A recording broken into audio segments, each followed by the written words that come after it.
안녕하세요.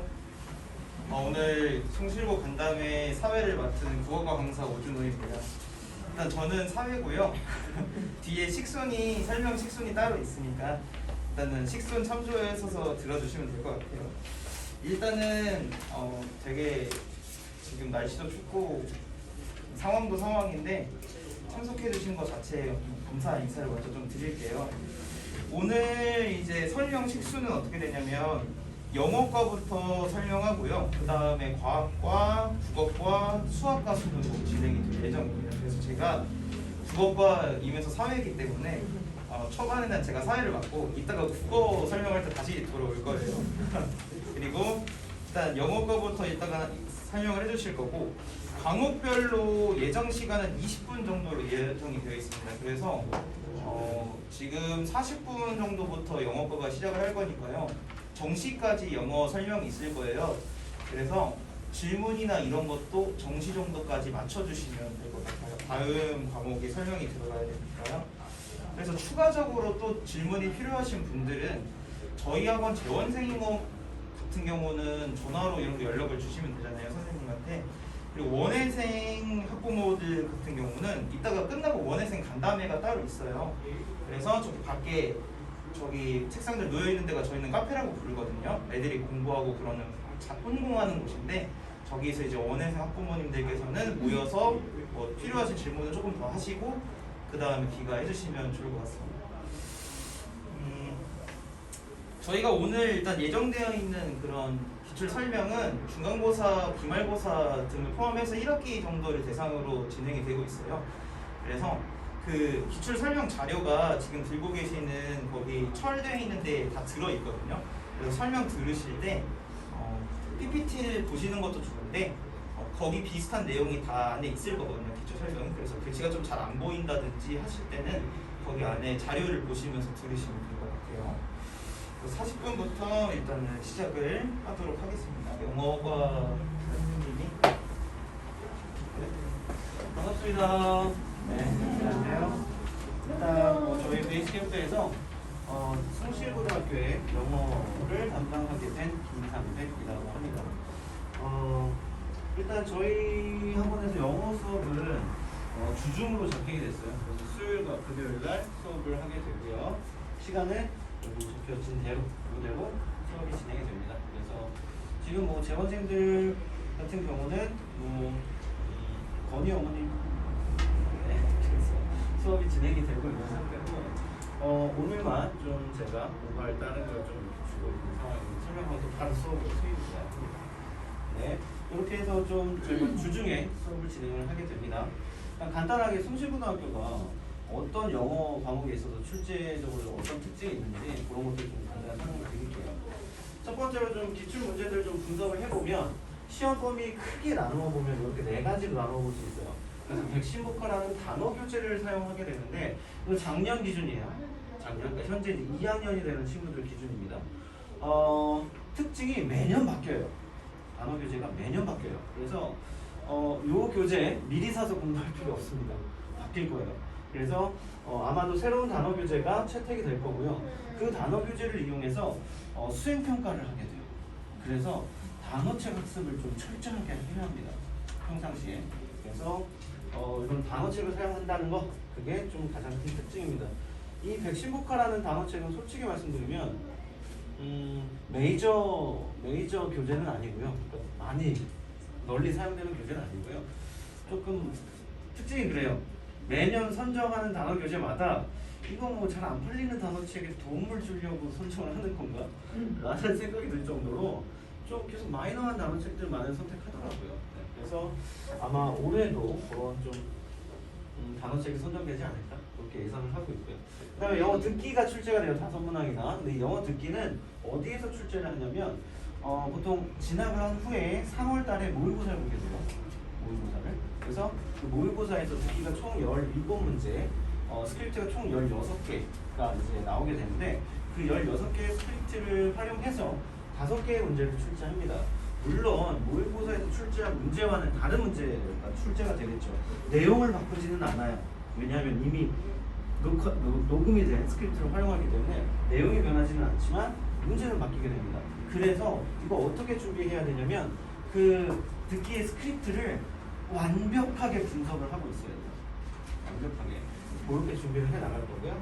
그 다음에 이제 교과서가 출제됩니다. 교과서 보통 2개과 출제하는데 3개 문항밖에 출제를 하지 않아요. 3개 문항밖에. 그래서 굉장히 중요도가 좀 상대적으로 떨어지게 되는. 그리고 이제 부교재를 사용하게 되는데 리딩 파워라는 부교재를 사용하게 됩니다. EBS에서 출제한 교재이고요. 올해는 조금 지켜봐야 될 것 같아요. 그래서 이것도 마찬가지로 바뀔 가능성이 있다. 이렇게 보시면 되고요. 오히려 부교재에서 굉장히 많은 비율이 출제가 되죠. 그래서 부교재를 좀 철저하게 학습을 해야 하는 그런 특징을 가지고 있습니다. 보통 부교재는 학교에서도 수업을 진행을 하게 돼요. 하지만 그냥 단순하게 내용을 이렇게 수업을 하기 때문에 보통 학원이나 이런 곳에서 중요한 지문들의 중요한 문장들이라던가 아니면 범위 안에 있는 지문들의 변형 문제라던가 이런 것들에 도움을 받으려면 아무래도 좀 학원을 다니고 있는 친구들이 유리할 수밖에 없는 그런 시험적인 특징을 가지고 있습니다. 일단 기출문제를 좀 간단하게 소개를 해드리기 위해서 이렇게 글씨 잘 보이시나요? 너무 작나? 어법 문제였습니다. 작년 1학년 1학기 중간고사의 어법 문제였습니다. 이게 관련한 지문이고요. 비교해 보시면 아시겠지만 거의 변형시키지 않아요. 거의 변형시키지 않아요. 그래서 충분하게 연습이 이루어져 있다면 문제를 쉽게 풀 수 있는. 그래서 이 문제 같은 경우도 답은 3번이었습니다. 그래서 보시면 원문에 explain이라는 표현을 explains라는 s를 붙여서 이렇게 출제하는 아주 단순한 이런 어법 문제였습니다. 그러니까 이런 식으로 지문의 변형은 많이 시키지 않아요. 그렇기 때문에 충분하게 연습할 수 있는 자료들을 학원에서 제공하기 때문에 그런 자료들로 확실하게 좀 고득점을 할 수 있는 그런 시험들입니다. 또 다른 이제 문제 예시인데요. 어휘 문제였어요. 얘는 어휘 문제였고요. A와 B, C의 2개의 단어를 주고서 선택해라 라는 어휘 문제였는데 관련 내용 보시면 아시겠지만 변형된 게 없습니다. 변형된 게 없어요. 그래서 A의 accelerate라는 단어를 그대로 사용했고요. 그 다음에 B의 dynamic이라는 단어를 그대로 사용했고요. 그리고 C에도 마찬가지로 access라는 단어를 그대로 사용해서 시험에 출제하는, 그러니까 충분하게 연습한다면 어렵지 않게 풀 수 있는 그런 문제들로 출제가 됩니다. 좀 총평을 해볼게요. 일단 백신국어라는 단어 교재, 그 단어 교재는 당연히 표지어가 있을 거고요. 외워야 하는. 그 다음에 그 표지어와 관련된 파생어, 그리고 그 표지어에 대한 예문까지도 시험 문제에 출제를 하기 때문에 철저하게 학습을 해야 해요. 단어 교재 완전하게 파야 돼요. 그리고 모의고사에서 듣기, 아까 말씀드렸다시피 스크립트 총 16개 정도 되는데 그 16개의 스크립트를 완벽하게 숙지하고 있어야 하고요. 그리고 교과서 1, 2과 중요도는 크게 높지는 않습니다. 교과서는 오히려. 그 다음에 부교재에서 출제가 됩니다. 단어 얘기 말씀드렸고요. 모의고사 스크립트 말씀드렸고요. 그 다음에 부교재. 당연하죠. 당연히 철저하게 학습을 시킬 거기 때문에 걱정하지 말고 맡겨주시면 저희가 완벽하게 준비를 시켜드리겠습니다. 전반적으로 기본적인 문법상을 알아야 해요. 그러니까 부모님들이 이걸 아셔야 되는데 중학교 때는 시험 범위가 정해져 있죠. 그렇죠? 고등학교도 마찬가지긴 하지만 큰 차이가 있는 게 뭐냐면 중학교 때는 문법이 보통 영어 교과서로 따지면 2개 과 또는 3개 과 정도가 시험 범위가 되고요. 한 과에 보통 2가지의 문법 사항이 필수로 포함되어 있고 그 2가지의 문법 사항들을 학습하게 되어 있어요. 그래서 시험 범위에도 마찬가지로 3개과가 포함이 된다면 6개의 문법 사항들을 완벽하게 연습하면 다 맞출 수 있는 그런 문제들이 출제가 돼요. 고등학교 올라오면 달라지는 가장 큰 점이 뭐냐면 더 이상 문법에 있어서 범위가 없어요. 문법의 전 영역이 출제가 돼요. 그렇기 때문에 기본적으로 전반적인 문법을 아이들이 머릿속에 가지고 있지 않다면 굉장히 어렵게 느껴질 수밖에 없는, 그게 가장 큰 차이입니다. 그래서 지금 현재 저희가 이번 주에 개강이에요. 학교 개정이 지난주에 됐죠? 그래서 이번 주부터 학기별 수업을 개강을 하게 되는데 오늘도 송실고 이제 첫 수업을 하고 있습니다. 제가 지금 오늘부터 3월 중순 정도 될 거예요. 내신 대비 본격적으로 시작하기 전까지 그때까지 뭘 할 거냐면 문법의 전반적인 사항을 다 정리할 거예요. 그래서 미리 준비를 시켜야 합니다. 그래서 미리 준비를 좀 시켜야 하고요. 기본적인 학습을 하면 당연히 문제를 풀 수 있는 정도의 난이도이기 때문에 크게 내신 대비는 어렵지 않습니다. 다만 우리가 내신만 가지고 대학 가는 거 아니잖아요. 그렇죠? 그래서 모의고사나 수능과 관련한 문제 유형들을 좀 대비해야 하는데 그런 대비를 요 기간에 하게 됩니다. 그래서 요 기간을 놓치시게 되면 이제 문법 정리 당연히 조금 부족하게 될 거고요. 늦게 들어오면 늦게 들어올수록 그 다음에 기본적인 이런 독해 능력들을 익힐 수 있는 시간이 매우 줄어들게 됩니다. 그래서 일단 우리 학원뿐만 아니라 다른 학원에서 공부를 시키고 있다면 크게 문제가 되지는 않지만 혹시나 집에서 아직 놀고 있다면 서두르셔야 돼요. 지금 굉장히 중요한 시기고요. 지금 만들어 놓지 않으면 이미 이제 입학해서 학업이 시작될 때에는 따라잡을 시간적 여유가 없게 돼요. 그래서 이 시기를 좀 낭비하지 않도록 좀 챙겨주시길 좀 꼭 부탁드릴게요. 그 외에 수능형 문제들로 출제가 돼요. 이거는 어느 고등학교나 마찬가지입니다. 그래서 범위 내에 있는 지문들을 활용해서 수능에서 출제되는 문제들이 유형들로 바꾸어서 출제를 하게 됩니다. 그래서 여러 가지 유형들로 출제가 되고요. 다만 아까도 말씀드렸다시피 지문들을 거의 변형 없이 사용을 합니다. 그래서 충분하게 학습을 한다면 고득점을 할 수 있는 그러한 시험입니다. 그리고 당연히 난이도가 크게 높지 않기 때문에 상위권에 들어가려면 실수하면 안 돼요. 그래서 한두 문제에 의해서 등급이 확연하게 갈리게 되는 그러한 특징을 가지고 있습니다. 그래서 실수 없이 완벽하게 좀 학습을 할 수 있도록 그렇게 지도를 하겠습니다. 이 정도로 보면 될 것 같고요. 저희가 기본적으로 전체적인 좀 특징을 좀 설명을 해드릴게요.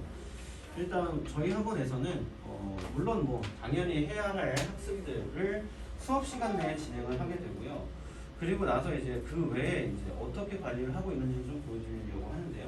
일단 클래스카드라는 단어 앱을 사용하고 있어요. 그래서 스마트폰의 어플이에요. 그래서 이걸 활용해서 단어 시험을 좀 보고 있는데요. 아시다시피 부모님들 영어학원 많이 보내보셨잖아요, 아이들 단어 시험 언제 보나요? 아이들 단어 시험 언제 보나요? 한국은 수업하는 날, 그렇죠? 수업하는 날 가서 그날의 단어를 시험 보고 통과 못하면 끝나고 재시험 보고 이게 일반적이죠. 저희 학원은 그렇지 않아요. 저희 학원은 수업 시간에 전혀 단어 시험 보지 않습니다. 단어 시험은 주중에 월화수목금 수업 요일과 상관없이 지금 송실고는 수금이지만 수금의 단어 시험 보는 게 아니라 월화수목금 총 5회를 시험 보게 돼요. 일주일에. 수업 시간에 단어 전혀 언급하지도 않고요. 단어 시험 많이 물어보지도 않습니다. 그래서 아이들이 알아서 주 5일에 걸쳐서 단어 시험을 보게 됩니다. 주말은 시험을 보지 않아요. 쉬게 해줍니다.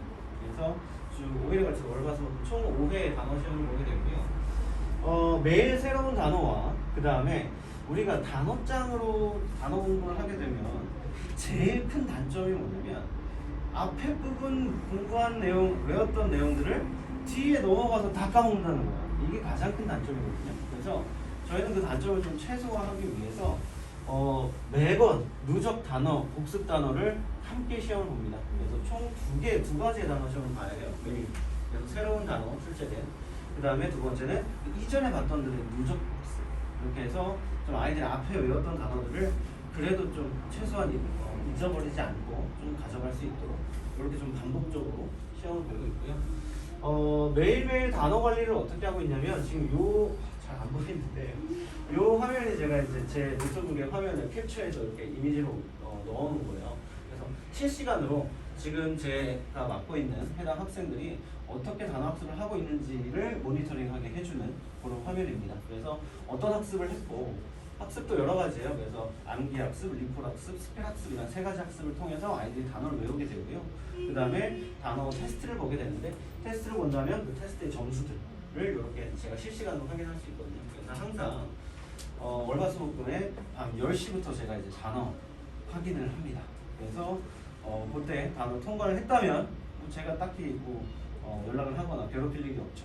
그런데 꼭 한 명씩 이렇게 단어를 통과하지 못한 친구들이 있어요. 그런 친구들은 제가 개별적으로 연락을 합니다. 처음에는 뭐 카톡을 통해서 연락을 합니다. 너 왜 오늘 단어 안 했니?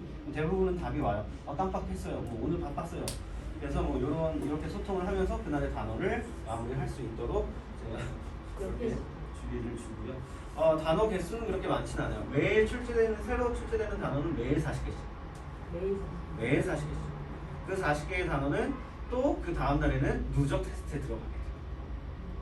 그래서 누적 테스트는 보통 2주 정도 또는 뭐 학생들의 이런 수준에 따라서 1주 정도가 계속 누적이 됩니다. 그래서 그렇잖아요. 단어학습을 저희가 뭐 1, 2주 하고 말 거 아닌데 뭐 계속해서 하게 될 건데 이걸 모든 걸 누적하게 되면 범위가 너무 넓기 때문에 아이들이 너무 힘들죠. 그렇기 때문에 좀 기간에 한정을 둬요. 그래서 1주 내지 2주 정도의 기간에 걸쳐서 공부한 단어들을 또 누적으로 계속해서 시험을 보게 됩니다. 순차적으로 그 이전 거는 좀 빠져나가게 됩니다. 누적 단어 그 세트에서 빠져나가게 됩니다. 그렇게 단어 시험을 보게 되고요.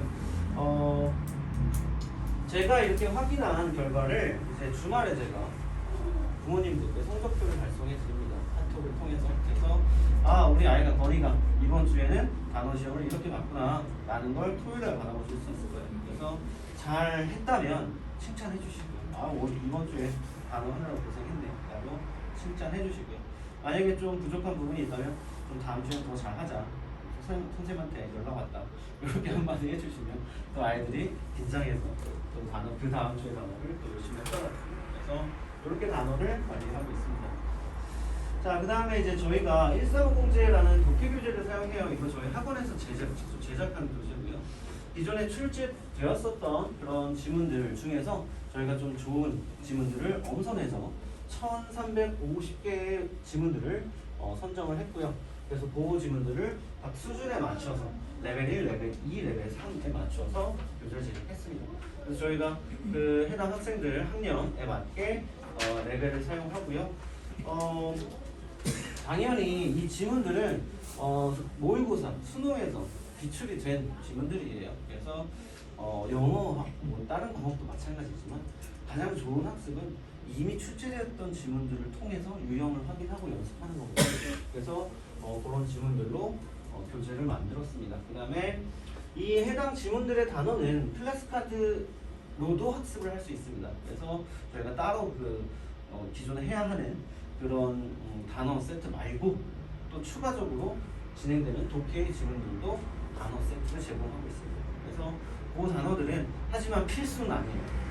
왜냐면 그러면 아이들이 해할 양이 너무 많거든요. 그래서 제공하는 플래시카드로 제공하는 그 단어들은 문제를 풀기 전에 한번 훑어볼 수 있도록 그렇게 좀 제공을 해주고 있습니다. 자, 그리고 이 독해 문제만 푸는 게 아니라 저희 워크북을 좀 같이 사용하고 있어요. 그래서 이 워크북을 통해서 아이들이 좀 더 지문을 철저하게 분석을 하고 그 지문 내에서도 특히나 어려운 문장들이 있거든요.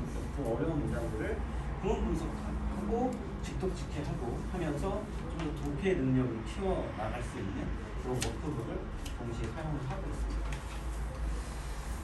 보여드리면 또 안 보이네요. 이미지가 잘 안 보이네요. 실제로 학생들이 지금 숙제로 해오는 그런 내용들이고요. 첨삭이 이루어지게 되고요. 그래서 그 연습장에 이렇게 문장들을 정리를 하는 친구들이 있고요. 이 연습장과 더불어 사용해야 하는 저희 워크북의 기본적인 포맷입니다. 그래서 첫 번째 윗부분에는 단어를 정리하도록 해놨고요.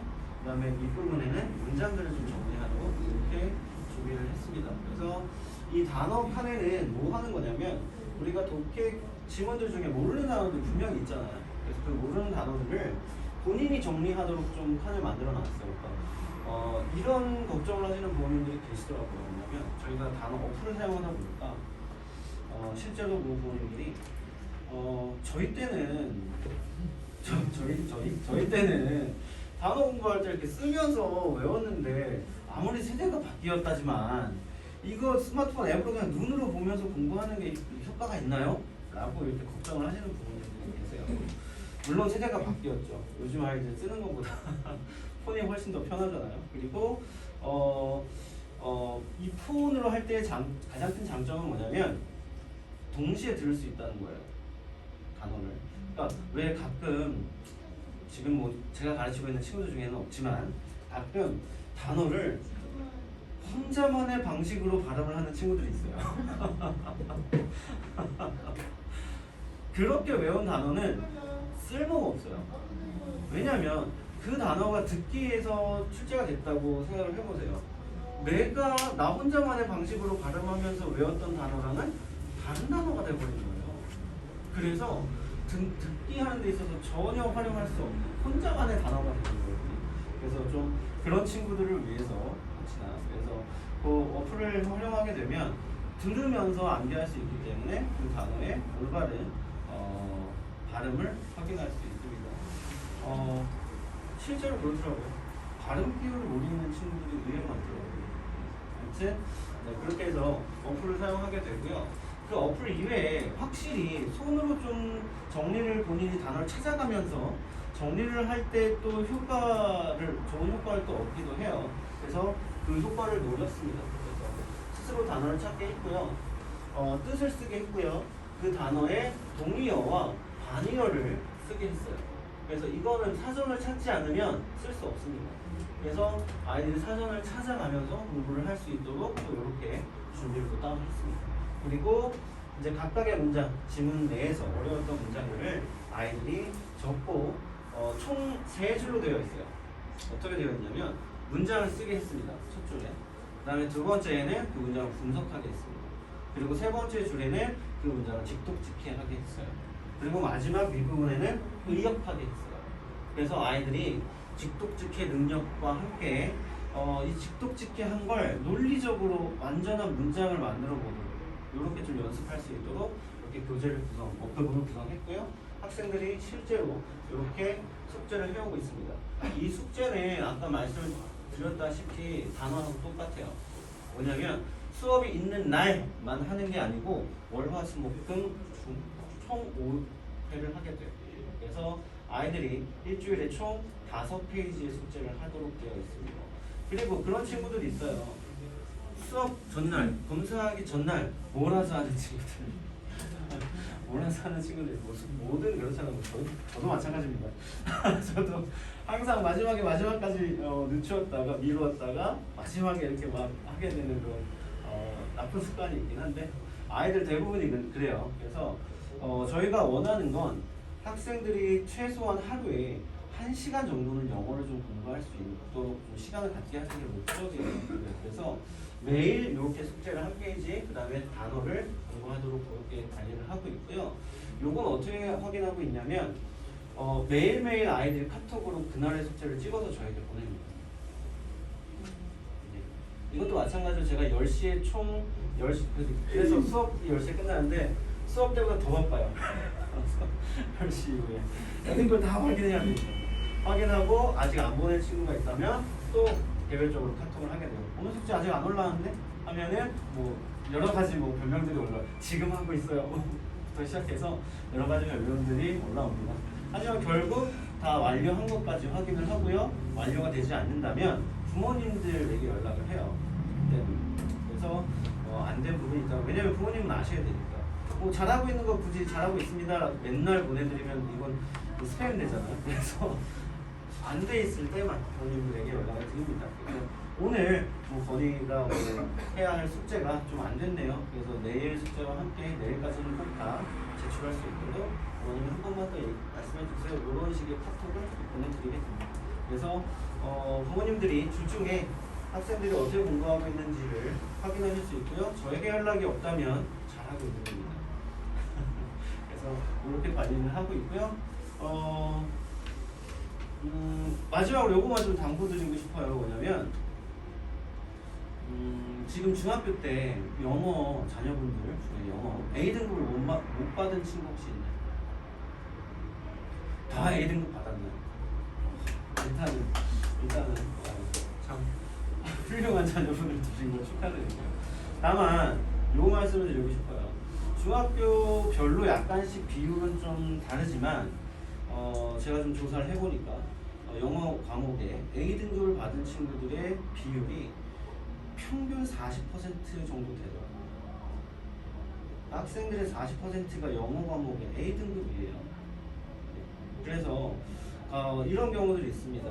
첫 번째 시험 보고 우리 아이가 중학교 때는 A등급만 받았던 아이인데 어떻게 이런 점수가 나올 수 있나요? 라고 이렇게 흥분하시는 부모님들 계세요.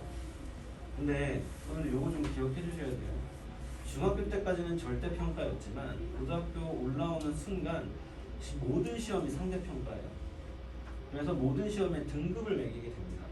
혹시 1등급의 비율을 알고 계시는 분 계신가요? 전체 4%. 2등급의 비율을 알고 계시는 분? 2등급. 전체의 11%. 3등급은 그러면 알고 계시나요? 전체 23%.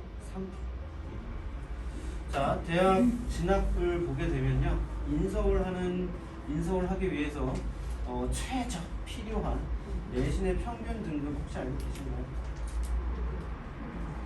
문과 계열 같은 경우는 보통 2.4. 이과 같은 경우는 2.6. 저희 아이들 얼마나 열심히 해야 인서울 할 수 있는지 좀 느끼시길 바라고요. A등급 40%의 친구들이 1, 2, 3, 4등급을 차지하게 됩니다. 우리 아이 A등급이라고 좋아할 거 아니에요. 이 A등급 안에서도 어느 위치에 포함이 되어 있느냐가 중요합니다.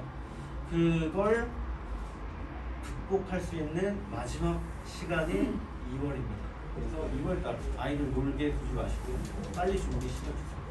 네, 제가 준비한 내용 여기까지고요. 네, 궁금한 점 있으시면 나중에 또 문의 주시면 답변해 드리겠습니다. 감사합니다. 네, 다음은 과학 양희주 선생님께서 과학에 대해서 설명을 좀 해주시죠. 안녕하세요. 반갑습니다.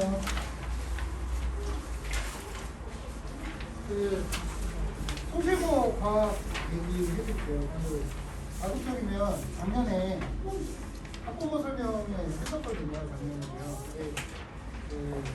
보통 괜찮아요. 학원에서 이렇게 시간 채우고 하니까 이 얘기 저 얘기 막 하고 나니까 정보는 많이 드렸는데 들으시는 입장에서 좀 불필요한 얘기도 많지 않을까. 그래서 이번에는 가급적이면 꼭 알리고 싶은 얘기, 어머니들이 아버님들이 궁금해하시는 것만 전달을 하자. 그렇게 해서 20분이나 잡혀 있는데 사실은 10분이면 전달할 수 있지 않을까. 질문을 그러니까 옆에 반에도 그렇고 질문을 좀 많이 해주시더라고요. 질문 많이 해주시면 성실하게 대답해 보겠습니다. 송실고등학교는요, 뭐 좋게 말하면 이 동네 평균이에요. 이 동네 표준이라고 말할 수도 있겠죠. 그러니까 무슨 얘기냐면 되게 어렵지도 않고 그렇다고 너무 쉽지도 않고 딱 중간이라고 보시면 될 것 같아요. 옛날 기출 시험지를 분석해서 송실고 시험지가 좀 어려웠었거든요. 근데 작년 거를 보니까 난이도가 너무 쉽지도 어렵지도 않고 어려운 것도 있고 쉬운 것도 있고, 뭐 결론부터 말씀드리자면 물리가 좀 어려워요. 그리고 생명이 요즘에 핵산이라고 해서 1.7단원의 핵산 파트가 나오는데 그게 좀 어려워요. 그러니까 어려운 파트가 정해져 있어요. 그래서 그걸 중심으로 해서 그거 어려운 부분만 심화 선행을 하면 예비하기가 그렇게 까다로운 학교가 아니에요. 반대로 이제 땡땡고등학교나 땡땡땡땡고등학교 같은 경우는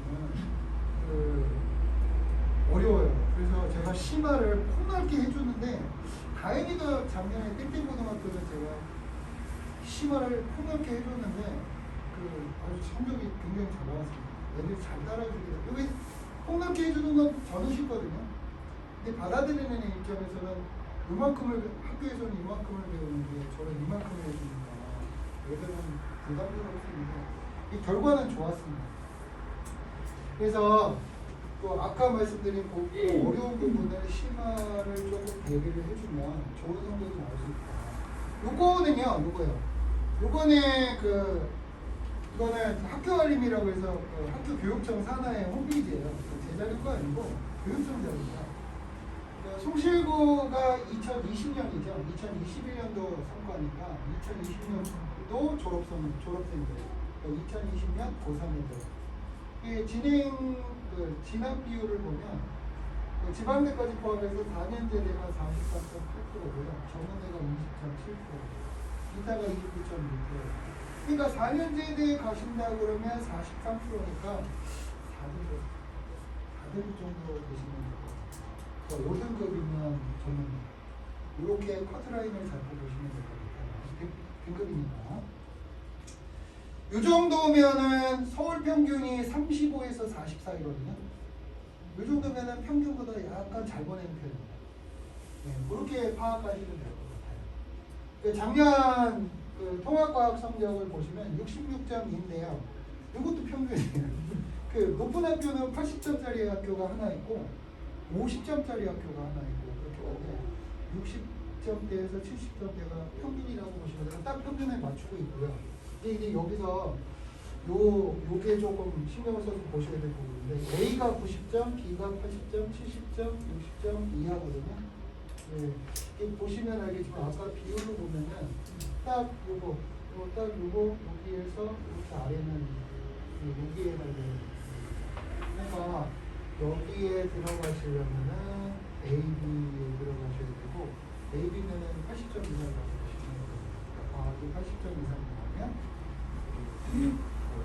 망했다 수준은 아니고 점수로만 보면은 그래요. 우리 등급 컷은 매년 조금 바뀌긴 하는데 작년 기준으로 그렇습니다. 그리고 또 하나 특징이 뭐냐면 보통 학교는 시험 문제를 어렵게 내거나 점수가 안 좋으면 수행해서 점수를 채우려고 그러니까 다른 학교는 이 과학학원 시험 점수가 거의 만점이에요. 그런데 이 학교는 아니네요. 좀 까탈스럽게 하시네요. 그러니까 수행평가를 좀 신경 써주셔야 돼요.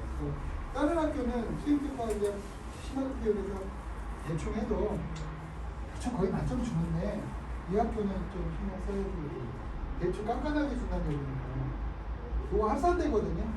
이거 필수인 건 아시죠? 6학점, 4학점, 2학점, 6학점 필수인데 수행은 다른 학교는 수행 신경 안 써도 돼요. 알아서 해 그래도 되는데 송시고는 수행도 좀 깐깐하게 신경을 수행을 신경 써라 하셔야지 나중에 합산돼서 성적표를 받을 때 당황하지 않을 수 있다고 말씀드릴 수가 있습니다. 예, 성적 분포도 보시면 딱 평균 이 8개 교 이 동네 지금 55 설명해 드리는 8개 교가 평균에 비슷하게 그래서 아까도 말씀드렸듯이 거의다가 그냥 이 동네의 표준이다라고 보시면 돼요. 근데 문제 난이도 자체는 일부 아까 말씀드린 물리하고 생명 빼놓고는 그렇게 어렵지는 않아요.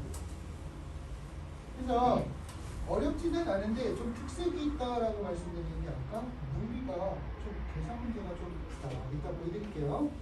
계산 문제가 있어서 계산 싫어하는 애들은 중학교 때는 계산이 별로 없어서 과학 좋아하던 애들도 고등학교 올라가서 이제 계산이 들어가면 물리화학 싫어하거든요. 그래서 그런 애들이 좀 힘들어할 수 있다. 또 하나 특징이 뭐냐면 지문이 있다고 되게 길어요. 그러니까 언어가 약한 애들이 읽다가 지쳐가지고 이것도 좀 훈련이 필요하지 않을까. 다행히 좋은 점은요. 여기는 서술형이 없습니다. 많은 학교는 40% 내는 학교도 있거든요. 그래서 제가 다른 학교 같은 경우는 서술형 대비를 해줘야 합니다. 서술형 잘해주고 써가지고 하고 고쳐주고 이렇게 하는데 여기는 서술형이 없어요. 그래서 그거는 조금 다행이지 않을까. 그 생각이 들고요. 성취도는 아까 얘기했듯이 80점 이상으로 가고 이하로 딱 갈리니까 그래서 그 부분을 좀 신경 써주시면 되겠고 그래서 우리의 80점 이상을 만들려면 기본 수업에 아까 얘기했던 포인트가 되는 하는 게 좀 필요하다. 그렇게 대비를 하시면 될 것 같아요. 이거는 뭐 그냥 이거 보시면 심각한 건 아니고 제가 드린 말씀 다 드렸어요. 한번 문제 보시죠. 작년에는 이 문제를 한 10문제, 15문제를 쫙 펼쳐드리고 제가 다 풀어드렸거든요. 그랬더니 어머니들이 표정들이 안 보이고 내가 수업 들어왔는데 왜 설명을 하니 그래서 유형만 간단하게 한 5문제 정도 보여드릴게요. 이 문제 같은 경우에는 되게 중학교스러운 문제거든요. 문제가 있고 객관식이고 문장이 짧고 그러니까 시중 문제집에서 보면 기본 문제라고 실려있는 그런 문제예요. 이런 문제들도 꽤 많아요.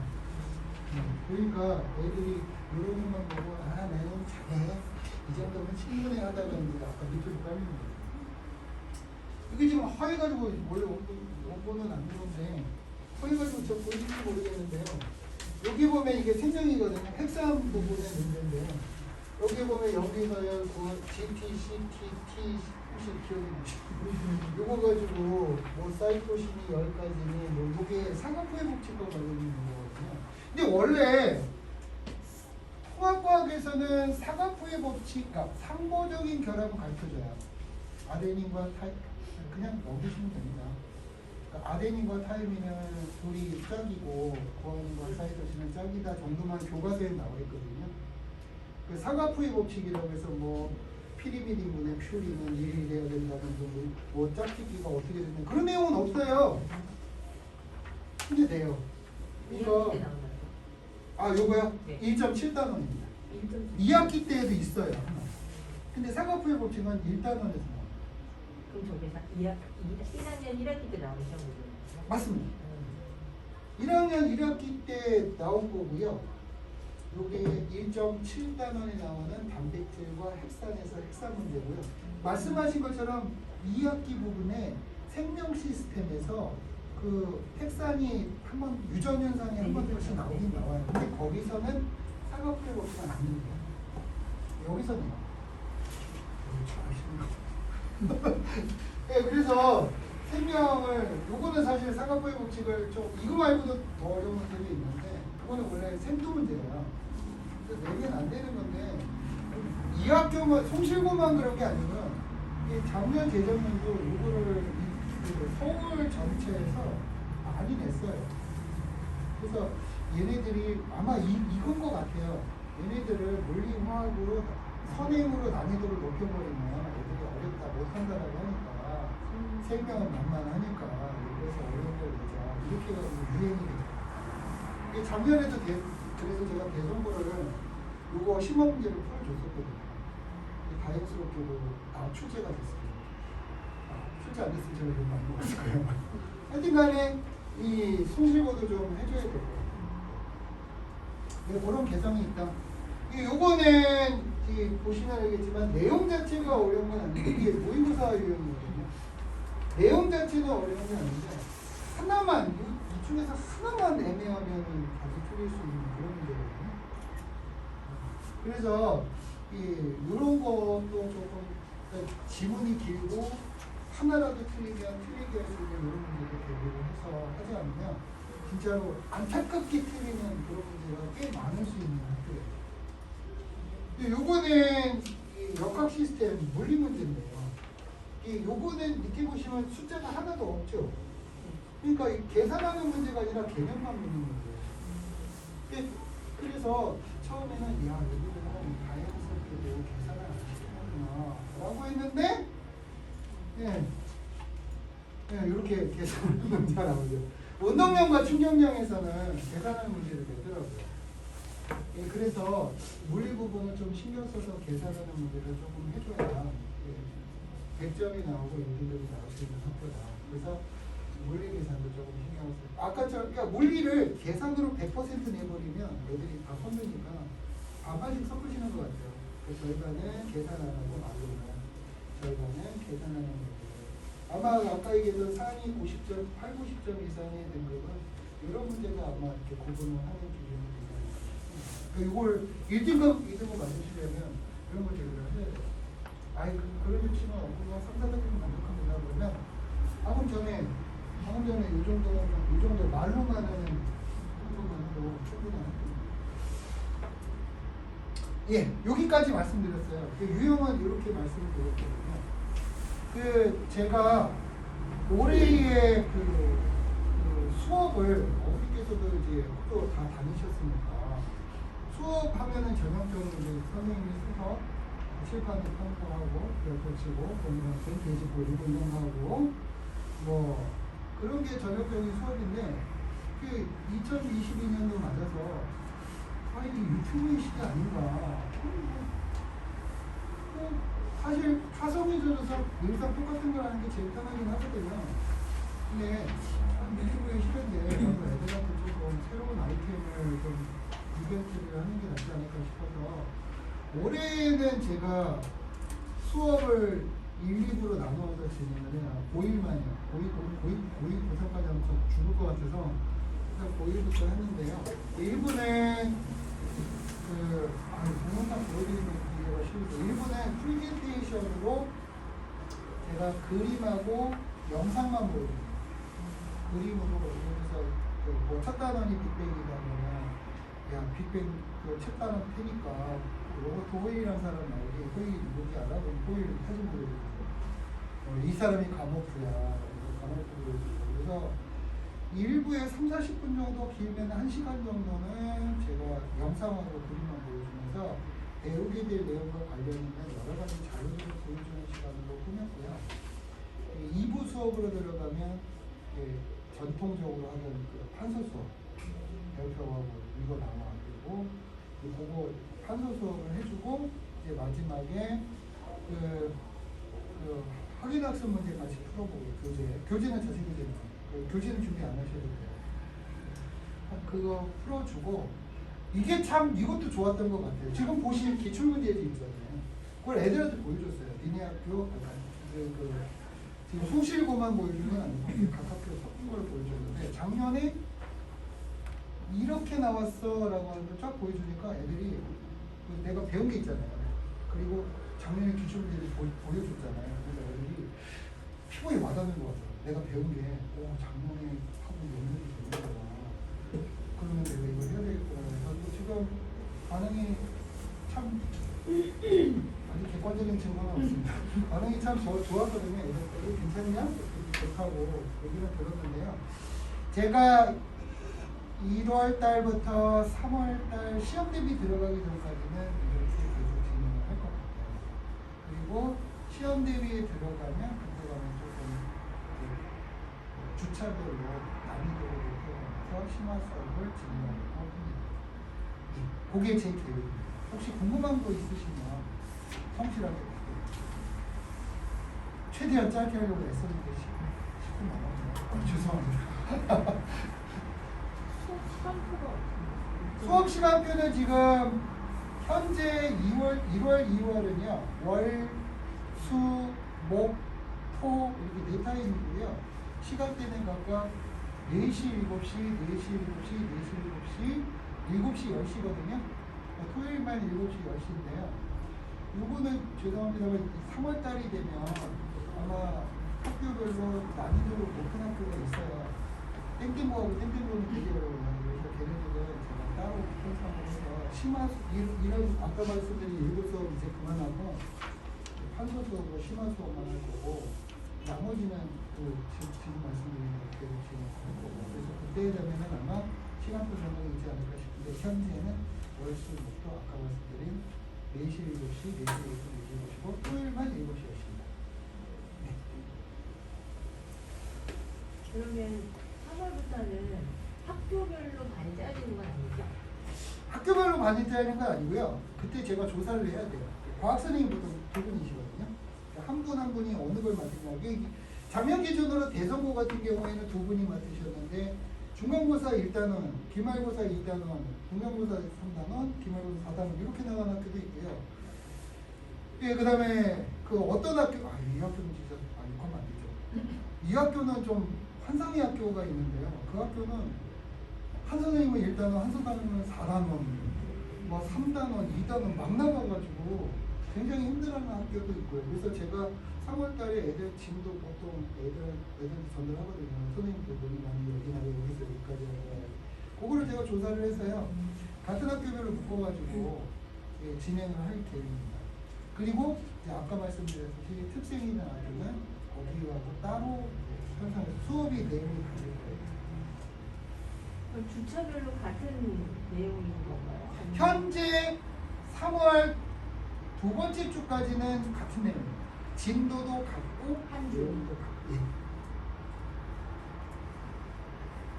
아, 참 그리고 당연한 거라서 말씀드리면 될 것 같은데 그 교재는요 숙제가 나가고요. 숙제는 제가 숙제를 끝나면 항상 확인 사인을 해요. 그래서 제대로 돼 있나 궁금하시면 확인 사인 돼 있나 보시면 되고요. 그 교재는 두 개거든요. 하나는 답안지가 붙어 있어요. 하나는 답안지가 없어요. 그 답안지가 붙어 있는 건 여기 복습하라고 확인하라고 한 거고, 답안지가 없는 건 제가 다 불러주고 확인하고 내가 잘 따라오면 제가 체크하려고 하는 거고, 두 개가 이렇게 붙어 있습니다. 그걸로 진행을 하고, 테스트는 보통 호당은 2개, 3개씩 묶어가지고 한 번 시험 보니까 2, 3주에 한 번 정도 된다고 생각하시면 돼요. 여태까지는 우리 없이 뭐 잘. 근데 테스트가 3시간이요. 너무 짧아가지고 그 자꾸 테스트 시간이 모자라서 그게 좀 애매해요. 네. 지루하게 3시간 지나면 더 궁금한 거 없으시면 올라가세요. 화장실도 갔다 오세요.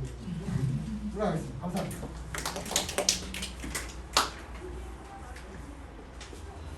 제가 잠깐 인사 좀 드릴게요. 안녕하세요. 저는 베이스캠프에서 부원장 겸 입시 연구소장을 맡고 있는 서훈이라고 합니다. 반갑습니다. 네. 여기 뭐 건희도 있고 우리 준서도 있고 또 누구입니다. 시우. 물론 새로 오시는 어머니들 계시죠? 비전생활들 이따 이게 끝나는 시간이 보통 9시 10분 정도 될 거예요. 끝나시고 월회생 학부님께서는 여기 카페에 오시면은 제가 추가적으로 베이스 캠프에서 이제 비교과를 어떻게 관리하는지 그리고 이제 제가 학생들 이제 생활지도 겸 학습 지도를 지금 다 하고 있거든요. 정감회에 걸쳐서 여러 가지 궁금한 사항 또 오늘 이런 걸 지금 선생님들 이제 들어와서 설명하시는데 미처 질문을 못 시간 때문에 질문 못하는 부분이 있잖아요. 이따 오셔서 질문하시면 자세하게 설명드리겠습니다. 이따 뵙겠습니다. 네.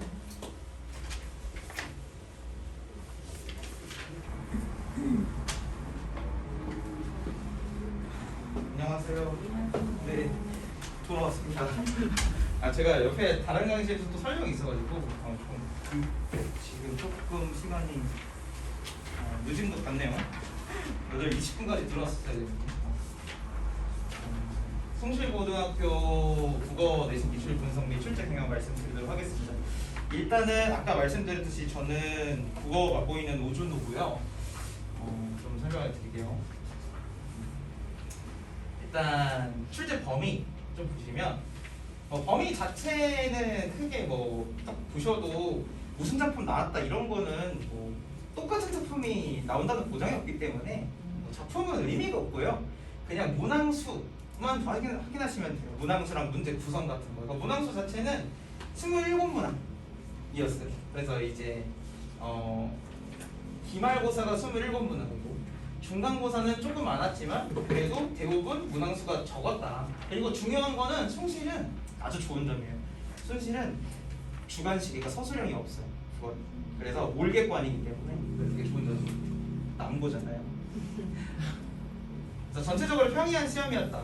문항수는 기말 기준으로는 27문항이어서 보통의 편, 그리고 선호평이 없는 전체까지. 그래서 남학생들한테 아주 좋죠.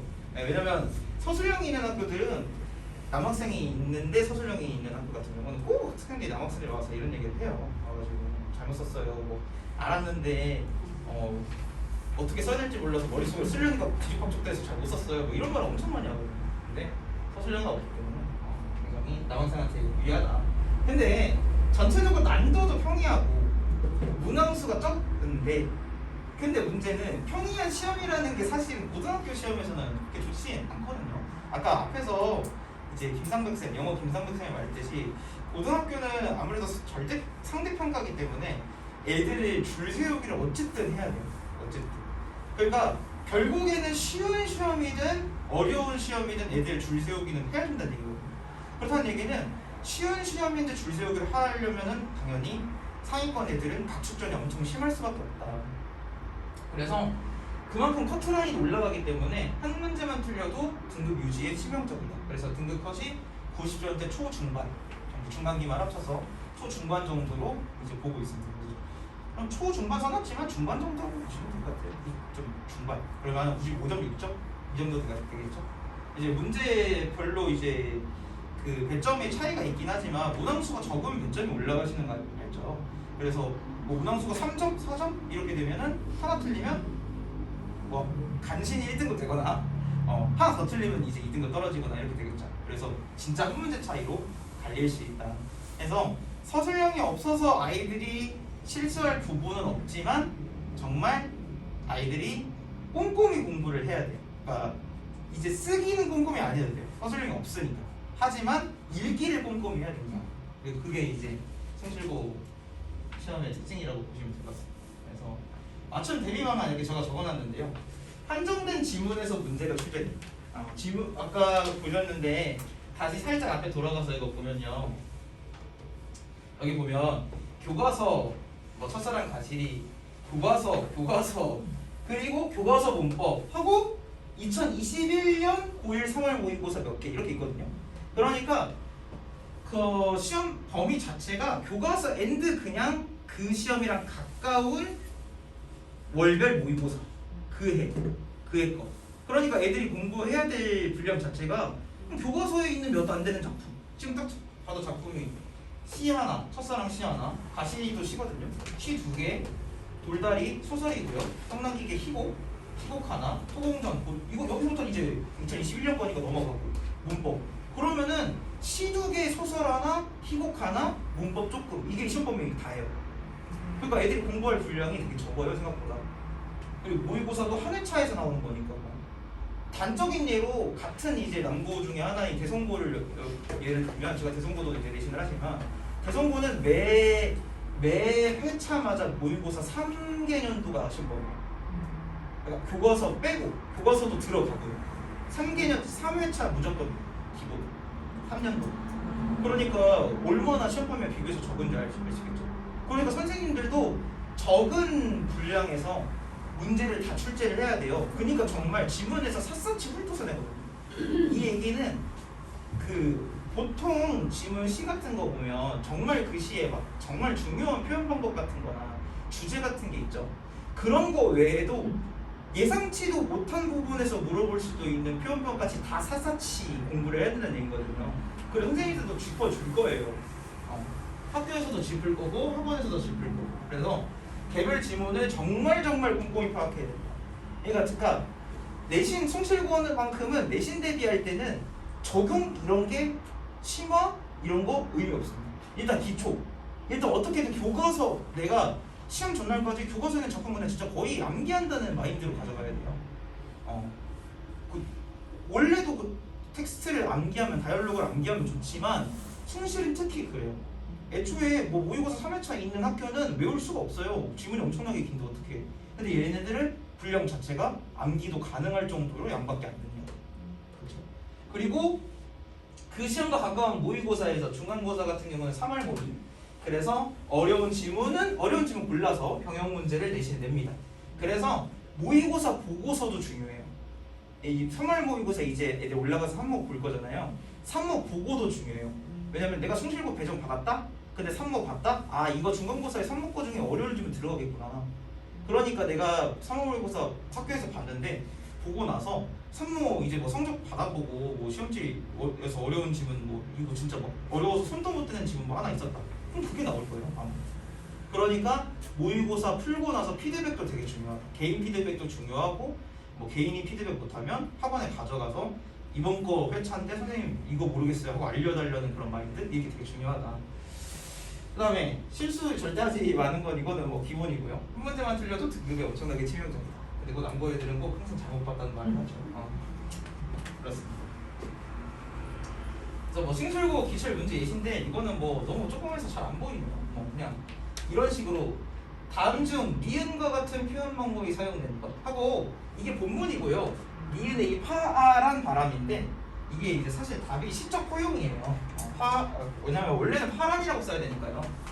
문법적으로는 파란이 맞잖아요. 근데 이걸 파란이라고 적어서 이런 걸 이제 시적 허용이라고 하거든요. 시적 허용. 근데 애들이 분명히 수업 시간에 학원에서도 야, 파란이라고 썼으니까 시적 허용이야. 잘 기억해 하고 애들이 밑줄 치고 시적 허용 적었을 거예요. 그리고 시험장에서 시적 허용이 생각나는 친구도 아마 있었을 거예요. 시적 허용이었지 하고 생각났을 텐데 문제는 선지에서 이 시험 같은 경우는 조금 그래도 조금 어려운 난도가 높은 문제였던 게 왜 그러느냐? 다른 시에 있는 이제 식구들을 한 개씩 가져왔어. 그래서 이 식구들 중에서 얘랑 같은 거 써져 있는 거 찾기.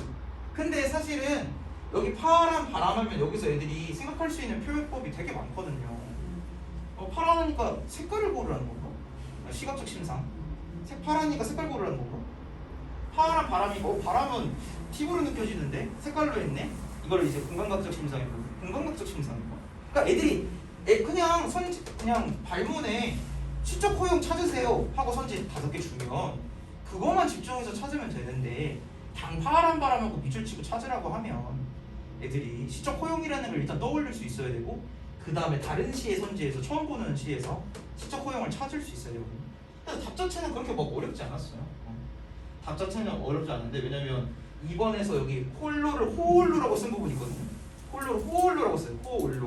그러니까 이건데 이걸 이제 남학생들은 그렇게 꼼꼼하게 보지도 않고 시적 호용이라는 걸 잘 떠올리지도 못하면 당연히 틀리게 되겠죠. 그래서 실제로 굉장히 애들이 많이 틀렸던 문제 중에 하나이기도 해요. 그다음 여기는 뭐 제가 골라놓은 워크북 문제하고의 일치 사례입니다. 그러니까 여기서 좀 워크북이라는 걸 말씀을 드릴 건데 저희가 이제 내신 대비할 때는 이제 국어에서 애들 시험 대비하실 때 특징이 워크북을 일단 매 시험마다 준다는 거. 매 수업마다 줘요. 1주차 워크북, 2주차 워크북 이렇게 있어요. 그리고 그 워크북을 개인이 질의응답할 수 있는 주중 클리닉이 있다는 거. 이 두 가지가 내신 대비할 때 되게 좋은 것 중에 하나거든요. 그래서 일단은 워크북은 얘들 자습 평가 문제집을 제가 말했지만 교과서가 제일 중요하니까 얘들은 자습 평가집 쓰는 게 제일 좋아요. 송실부는 내신 교재로 학원에서 자습 평가 문제집을 안 써도 자기가 자습 평가 문제 쓰는 게 제일 좋아요. 왜냐면 교과서가 제일 중요하니까. 그리고 그 외에도 많은 문제를 풀어보는 게 좋거든요. 그 관련된 문제. 근데 워크북으로 매번 주고요. 그리고 애들이 꼼꼼하지 못하니까 그거를 주중에 클리닉 시간에 학생들 개별적으로 불러서 얘가 아까 시가 있었고 소설이 있었고 희곡, 연극이 있었죠. 연극을 잘 공부를 못했는지 희곡을 아니면 소설을 잘 못했는지 시를 잘 못했는지를 파악할 수 있어요. 풀려보면 다 나오거든요. 그렇죠? 그래서 그런 거 위진한 거 학생들마다 그리고 성취도가 달라요. 같은 시를 봤는데 아까 시적 호용이 있고 뭐가 있으면 이 표현법은 기억하는데 이건 못 기억하는 친구들 있고 또 얘는 기억하는데 이건 못 기억하는 친구들 있거든요. 근데 결국 다 알아야 왜냐면 그 시 하나에서 정말 샅샅이 문제를 내니까 다 알아야 되거든요. 그래서 암기도가 100%가 되는지까지 클리닉에서 확인을 할 수 있어요. 그래서 그게 이 워크북 문제가 클리닉에 쓰는 거다. 그래서 높임 표현의 문제였는데 보기에 있는 뭐 선지도 되게 비슷하게 나왔고 그리고 여기 물어보는 양상도 되게 비슷해요. 그래서 워크북 문제를 잘 풀어보면 기출 문제에 분명히 비슷한 문제가 나올 수 있다. 왜냐면 학교가 문제를 기본적인 문제로 내고 다른 지문, 외부 지문을 많이 갖다 쓰는 그런 심화적인 문제를 안 내기 때문에 기존의 시중에 있는 뭐 자습성 평가 문제집에 있는 문제 아니면 뭐 어떤 뭐 기출 문제집 모아놓은 거 있죠. 거기에서 나오는 유형들의 문제가 나올 수 있어요. 그러니까 결론적으로는 심화 문제, 뭐 모의고사식 문제, 심화 문제 푸는 것보다는 그 작품의 관련 문제, 기본 문제를 더 많이 푸는 게 훨씬 유리해요. 왜냐면 자연스럽게 문제 풀면 안 되니까. 그런 식으로 워크북 문제를 많이 좀 풀고 빈틈없이 처리를 해야 된다. 오답도 다 시키고 있습니다. 자, 마지막은 뭐야? 한 번에 2번이 넘어가네. 마지막은 그냥 국어 과목에 대한 좀 설명을 드리고 싶어요. 모든 과목이 사실 다 중요하긴 하죠. 오늘 설명드린 과목들이. 근데 국어가 진짜 도구교과로 엄청 중요하거든요. 도구교과가 뭐냐면 다른 교과목 이해할 때 쓰는 도구란 뜻이에요. 수학 선생님들도 가끔 저한테 와서 하소연하시는 경우 있어요. 애들이 수학 문제에 발문이 이해가 안 된대요. 자기가 어떻게 가르쳐야 되네요.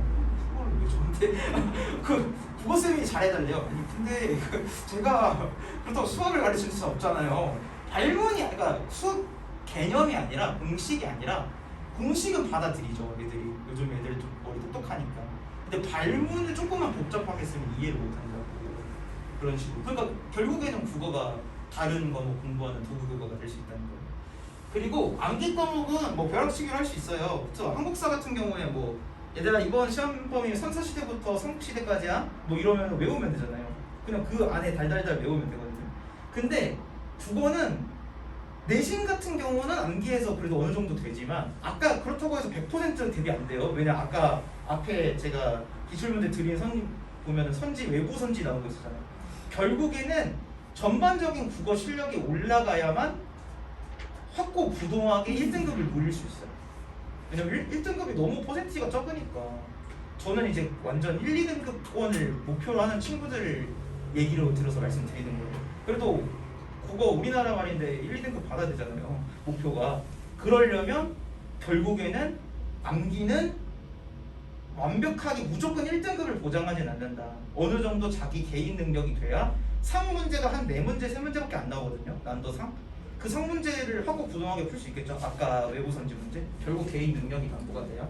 그리고 타고난 언어 능력도 거기에 영향을 어느 정도 미치긴 해요. 근데 그게 국어 내신인데 아까도 말씀드렸지만 1등급 담보하는 거 아닙니다. 1등급은 정말 특히 국어는 애들이 촘촘하게 위에 이렇게 포진돼 있어요. 그리고 그러니까 양극화가 엄청 넓어요. 그러니까 1등급에서 2등급 라인에 애들이 이렇게 포진돼 있고, 그리고 이제 중간에 갑자기 조금 공백 있고 이렇게 쫙 밑에 이렇게 있어요. 여기서 1, 2, 3, 4 정도로 쫙 있고 그 다음에 훅 비고 여기 밑에 있어요. 그러니까 이 안에 그러니까 3, 4등급이라고 못 본 게 아니란 얘기예요. 국어 같은 경우는 이 안에서 각축전이 엄청 심하니까.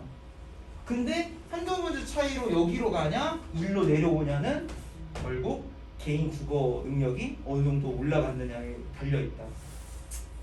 1등급 학급고등학교 맞고 싶으면 결국 혼공 시간도 되게 중요해요. 학원 역할도 되게 중요하지만 혼공을 잘하는 학생이 국어에서 높은 성적을 받을 수 있다. 이렇게 말씀을 좀 드릴게요. 그리고 혼공 안 되면 강제로 시킵니다. 혼공을 불러서 못 가게. 저희 밖에 아까 보셨지만 밖에 카페 책상 엄청 많은 거 보셨죠? 애들 교실 안 비어 있어도 애들 얼마든지 불러서 잡아줄 수 있거든요. 클리닉 같은 경우도 그래서 저희가 시행하고 있는 거니까. 지금 만약에 아까 영어랑 또 똑같아요. 지금 만약에 국어 안 하고 있다. 정말 언어 과목은 지금 공부해야 되거든요.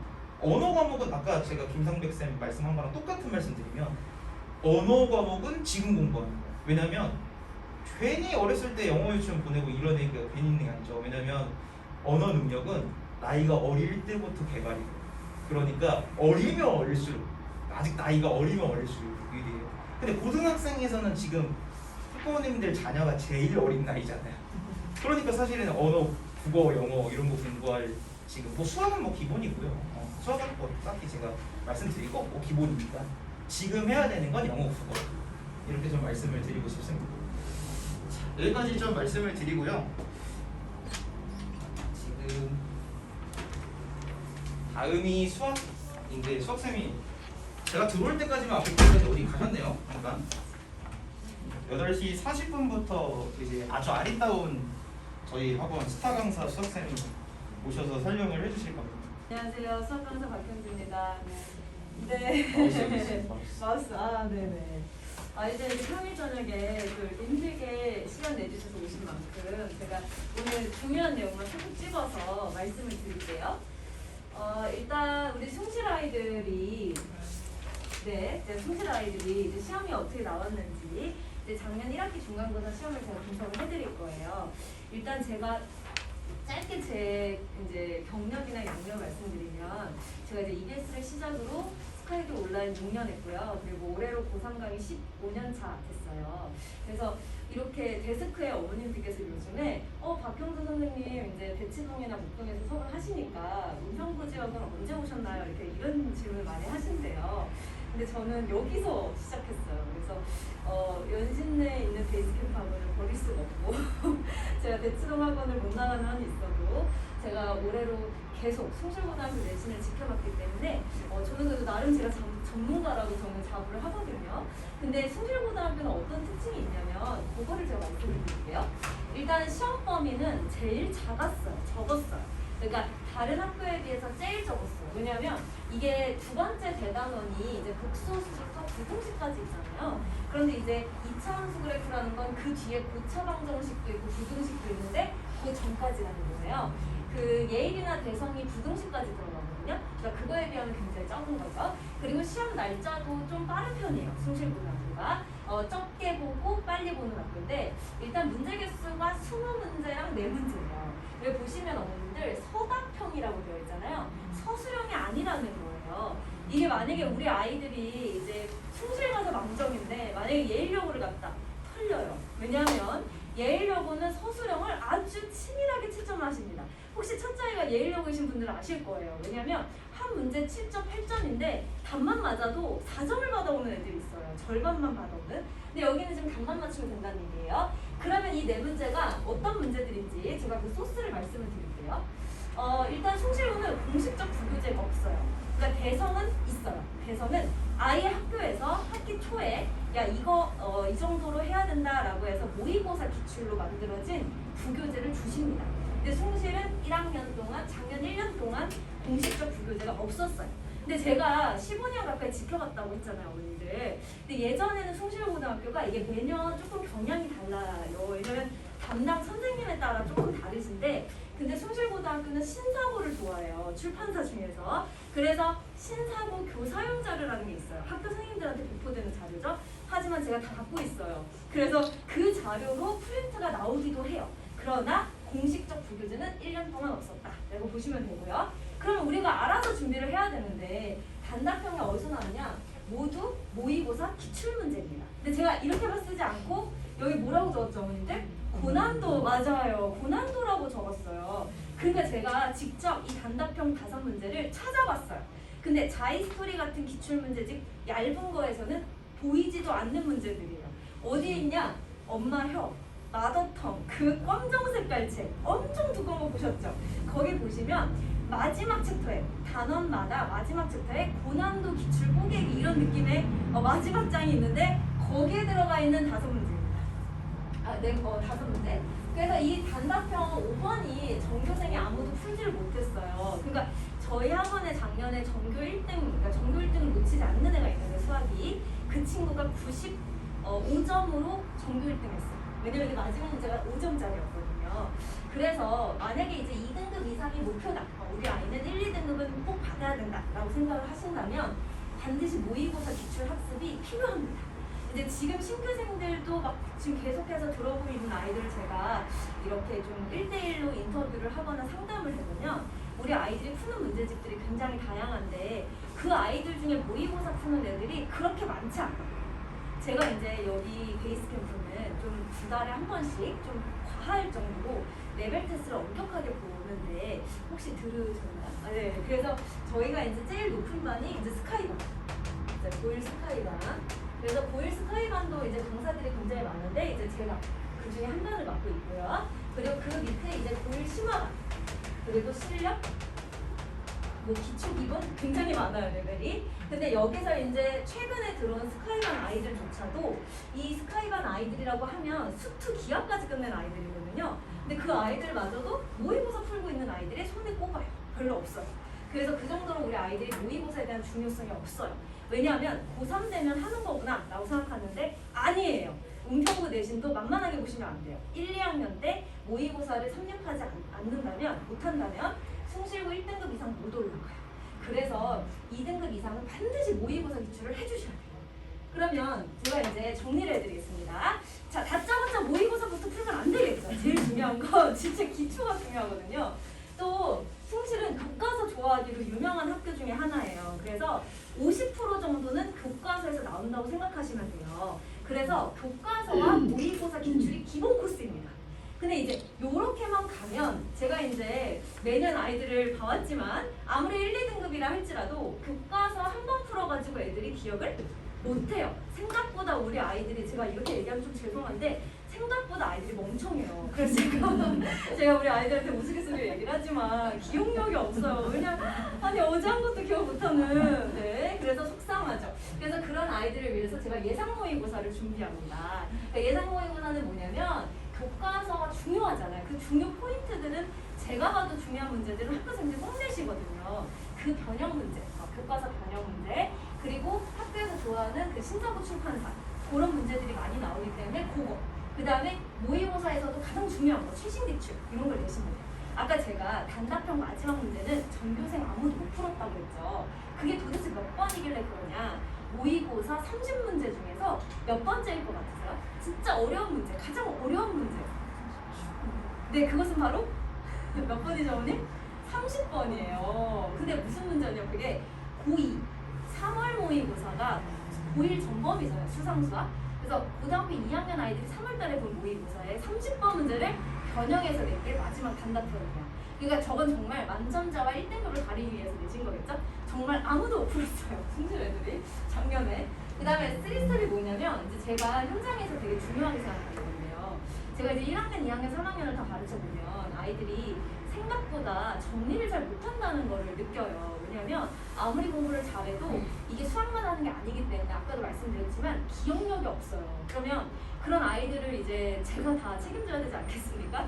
그래서 저희는 시험 기간에 이제 요게 이제 주시 노트라고 해가지고 형광생들은 요거를 받아요. 근데 이게 꽤 두껍죠, 어머님들? 100문제예요. 그러니까 100문제를 붙일 수 있어요. 근데 이제 노트긴 한데 이렇게 보면 이제 앞에 노는 종이 형태로 되어있죠. 여기에 문제를 붙이고 밑에 해설을 쓰는 게 아니고 다음 페이지에 해설을 적는 거죠. 근데 요 칸 위에 뭐라고 적혀있냐면 작성 1, 복습 1차, 복습 2차, 마스터 총 4번을 풀게 되어 있어요.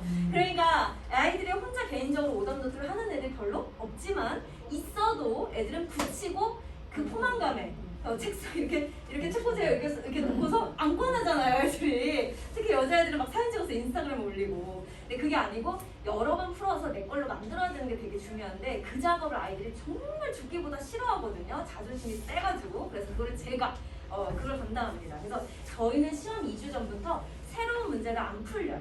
그러니까 그 전까지 미친 듯이 많이 풀려요. 그래서 저희 아이들이 선생님 진짜 그거 아세요? 그래서 뭐 그랬더니 제가 소문이 났대요. 뭐가? 숙제가 제일 많기로. 그래서 제가 은평구에서 넘어서 강북에서 강남에서 제일 숙제가 많은 것 같대요. 왜냐면 저희 스카이반 아이들은요 새벽 2시까지 공부해요. 숙제하느라. 왜냐면 제가 40장 50장을 내주거든요. 근데 제가 그냥 막 처음부터 아이한테 야 50장 해야 돼 이렇게 얘기하면 아무도 아이들이 하기 싫어해요. 그래서 제가 선생님은 50장을 했으면 좋겠는데 너 어떻게 생각하니? 그럼 아이들이 이제 보통 그러면 자존심이 세거나 수학을 좋아하는 아이들은 할게요. 이제 보통 그런단 말이에요. 그래서 그 미끼를 덥석 물었을 때 제가 이제 합의가 되죠. 그래서 4, 50장을 보는데 아무튼 그 숙제 검사 이런 것들을 제가 매 수업마다 보내드려요. 그래서 일단 저희는 매 수업마다 테스트가 들어가고요. 저희가 수업 시간이 이제 4시간이잖아요. 자, 이게 4시간이에요. 자, 그럼 4시간이면 저희가 3교시를 주어져 있는데 1교시는 1시간. 1교시는 강의가 들어가고요. 이때 이제 제가 숙제 검사예요. 숙제 검사는 이제 조교가 아닌 제가 직접 하고요. 숙제 검사 하면서 아이들이 놀면 안 되겠죠? 그때 테스트를 보고 있는 거예요. 그러니까 아이들이 테스트를 보고 있으면 제가 한 명 한 명 불러서 이제 미팅을 하고요. 2교시에 이제 어떻게 들어가냐면 이제 MIT 테스트를 보고 나서 이제 강의가 들어가기 때문에 앞에 1교시에서 배운 거 그냥 넘어가서 그냥 강의 2번째, 3번째 하면 아이들이 또 소화가 안 된 상태에서 다음 단원으로 넘어가잖아요. 근데 저희는 MIT라는 수업이 있어요. 그래서 이 MIT라는 이 수업 시간에 아이들이 푸는 교재는요. 아이들 수준에 따라 다 달라요. 왜냐면 아이들은 실제로 같은 수상이라 할지라도 뭐 복소수는 잘하는데 뭐 2차 함수는 막 모베이스다 이럴 수 있거든요. 기초가 없다. 그래서 단원마다 제가 그 특성을 고려해서 MIT 부교재는 등원식 제가 이제 처음 아이가 최초의 베이스 캠프에 발을 들였을 때 테스트를 보고 그 결과에 따라서 제작을 합니다. 그래서 MIT 교재로 진행을 하고요. 마지막 3교시에는 다시 진도를 나가야 되겠죠. 그래서 강의를 다시 들어가는 거거든요. 그래서 그렇게 저희가 이제 풀타임으로 가니까 누적 테스트랑 과제 검사 결과를 보내드립니다. 그래서 혹시 어머님들께서 문제를 받아보시면 이제 점수가 사실 중요하다고 생각을 하시겠지만 지금 점수보다는 학교 중간고사가 훨씬 중요한 거기 때문에 점수보다는 과제 완성도가 훨씬 중요해요. 그래서 100% 중에서 우리 아이가 숙제를 50% 미만했다? 그럼 굉장히 심각한 건가요? 어머님 정상적인 건가요? 500% 아니 100% 중에서 50%도 안 했어요 우리 아이가 숙제를. 그러면 좀 심각한 거죠, 어머니. 그래서 많이 심각한 거죠. 그래서 저는 70%를 기준으로 잡거든요. 70%보다 낮으면 아이들을 이제 제가 소환합니다. 아이들이 되는 시간에. 그래서 MIT 교재 말씀드렸고, 저희 예상 모의고사 말씀드렸고, 그 다음에 주시 노트로 저희가 이제 매 수업마다 첨삭한다라는 점, 그렇게 생각을 해주시면 될 것 같아요. 제가 이제 너무 제 얘기만 했으니까 저희 이제 편안하게 Q&A 타임을 좀 가져볼까 하는데요. 혹시 뭐 이렇게 궁금하신 점이나 그런 거를 좀 편안하게 얘기해 주시면 제가 성실히 답변을 드릴게요. 선생님은 스카이만 말고 하시나요? 제가 아까 스카이 말하다가 말았죠, 어머님들. 그 스카이반 제가 한 개 하고요. 그 밑에 심화반 안 하고요. 실력반. 그래서 저는 수준이 첫 번째, 세 번째 수준을 담당한다고 생각하시면 돼요. 네. 혹시 또 충실고 궁금하신 거 없으실까요? 그럼 방학에는 모의고사 위주로 나가고 주중에는 이렇게 계약을 했을 때는 내신 대비로 나가면서 네, 그렇죠. 그러니까 방학 때는 거의 이제 진도를 많이 뽑아서 예습을 좀 많이 시키고요. 실제로 그래서 이제 반별로 조금 이제 달라요. 커리큘럼이. 근데 스카이반은 지금 수학 1까지 지금 나가고 있고요. 그리고 나머지 반들도 수상 수화를 2개를 동시에 가지고 가고 있고요. 그래서 겨울방학이랑 여름방학은 저희가 과목별로 편성이 되어 있어서 뭐 우리 아이는 기하까지 끝내주고 싶은데 그럼 기하까지 다 따로 신청을 하시면 되는데 학기 중에는 무조건 내신대비. 그래서 3월부터 무조건 내신대비 들어가고요. 같은 반 안에서 이제 아이들이 이제 학교별로 굉장히 다양한 학교들이 있지만 웬만해서 제가 이제 요 예상 모의고사도 학교별로 나가기 때문에 그런 거는 신경을 안 쓰셔도 될 것 같아요. 그러니까 학교별로 케어가 들어간다고 생각하시면 돼요. 한 반에 몇 명이죠? 한 반에 제가 감당하는 반 아이들이 좀 드라마틱하게 달라서 그러니까 뭐 어떤 반은 30명도 있을 수 있고 뭐 3학년 같은 경우에는 굉장히 많은 인원수를 하지만 제가 10명 전후로 받으려고 생각 중이에요. 근데 그거는 이제 제가 결정할 건이 없고 데스크에서 결정권이 있기 때문에 현재 스카이반이 몇 명이에요? 지금요? 지금 10명이요. 네, 10명 전이에요. 10명 전. 일주일에 요일하고 횟수가 어떻게 되는 거예요? 단지 않겠어요? 수업이요? 날짜요? 네. 저희가 화요일, 목요일 날 수학 수업이 있어요. 그래서 화, 목 5시부터 9시나 6시부터 10시. 밤마다 좀 다르기 때문에 그렇게 생각해 주시면 돼요. 화목 또는 토일, 주말반도 있을 수 있거든요. 그래서 그거는 레벨 테스트를 보시고 상담을 해주시면 좋을 것 같아요. 네, 반별로 조금 달라서. 그러면 선생님께서는 네. 스카이반이랑 실력반 맞는다 하셨잖아요. 네. 중간반들도 있을 건데 선생님은 틀리시지만 네. 수업 이렇게 같이 저한테 좀 설명해 주셨잖아요. 네, 제가 네, 하신다고. 네, 네, 네. 그럼 다른 반도 그렇게 하나의 주시 노트도 사용하고 다른 반은 여기서 이제 제가 저만의 그 커리는 이제 주시 노트라던가 요 예상 모의고사는 이제 제가 다 하는 거고요. MIT 교재는 공통이에요. 그러니까 어떤 반을 어머님들께서 보내주셔도 저희는 학원에서 지정된 MIT 교재가 있는데 이 MIT 교재가 난이도가 5개 정도가 돼요. 그래서 아이들 수준에 따라 모든 강사들이 다 적절하게 아이 수준에 맞춰서 제작이 돼요. MIT 교재. 네. 두 번째 시간에 2교시에 그 MIT 교재로 선생님들이 그 10명 되는 아이들이 스스로 그냥 진도를 나간다는 말씀이죠? 네. 여기서 배운 거를 푸는 거예요. 그러니까 배운 거 네, 배운 거 푸는 거예요. 배운 거에 한해서 네. 진도만 그러니까 수준만 다르다는 네네네, 말씀이죠? 수준만 다른 그러니까 거예요. 진도는 같은데 네. 문제 푸는 수준이 다르다. 네, 그렇죠, 그렇죠. 그러니까 우리가 이제 예를 들어서 다 같이 집합을 배우는데 어떤 아이는 너무 잘해. 그러면 집합 심화까지 다 있는 거고요, 요 교재, 자기 교재. 어떤 친구는 그거 너무 부담스러워요. 그러면 기본까지만 있는 거죠. 아이들마다 교재가 다른데 또 이럴 수 있거든요. 제가 기본만 줬는데 애가 너무 잘 씹어 먹어서 너무 수학을 사랑하게 됐어. 그러면 제가 실력 심화도 바로 줍니다. 아이들이 원하는 대로. 보통 아이들이 원하는 대로 갑니다. 그럼 숙제는 그 외에 다른 분교재 숙제가 나와요? 숙제는 여기 MIT 교재가 굉장히 두껍거든요. 왜냐하면 저는 이제 MIT 교재가 사실 다른 선생님들도 그러시지만 MIT 교재가 한 요 정도 돼요, 언니. 근데 요거를 한 달에 끝내야 돼요. 그렇기 때문에 숙제가 뭐 그날 배운 걸 MIT 못 끝내요.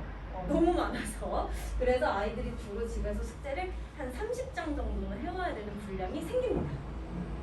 그럼 아까 이렇게 해서 끝나고 2달이 지나면 테스트를 본다고 하셨잖아요. 네네네. 테스트를 보면 아까 그 실력, 심화, 스카이 그 네. 반이 왔다 갔다 하는 건가요? 그렇죠. 반 이동이 있을 수 있는 거죠. 네, 반 이동이 있을 수 있어요.